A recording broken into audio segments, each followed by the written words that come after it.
కర్నూలు జిల్లా ఎమ్మిగనూరులో మాదక ద్రవ్యాల వినియోగం వలన కలిగే అనార్థాలపై పోలీసుల ఆధ్వర్యంలో స్థానిక పెద్ద పార్క్ నుంచి కూడాను సోనప్ప సర్కిల్ వరకు అవగాహన ర్యాలీ నిర్వహించారు.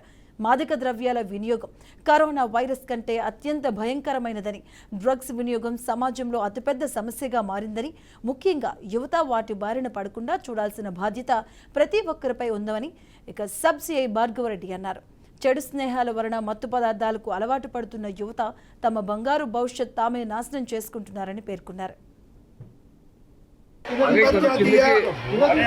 మాదక ద్రవ్య వ్యతిరేక దినోత్సవం సందర్భంగా మన కర్నూలు జిల్లా ఎస్పీ కృష్ణకాంత్ సార్ గారు మరియు additional SP SCB in-charge Nagaraj sir గారు మరియు Kurnool enforcement superintendent SCB Ravikumar sir వీళ్ళందరూ దిశానిర్దేశం చేసి మనకు అంతర్జాతీయ మాదక ద్రవ్య వ్యతిరేక దినోత్సవం సందర్భంగా ఒక పెద్ద ర్యాలీని నిర్వహించి ఒక వారోత్సవాలు గడపాలి అని ముందు నుంచే మాకు ఒక ప్రణాళికను సిద్ధం చేసి ఇవ్వడం జరిగింది.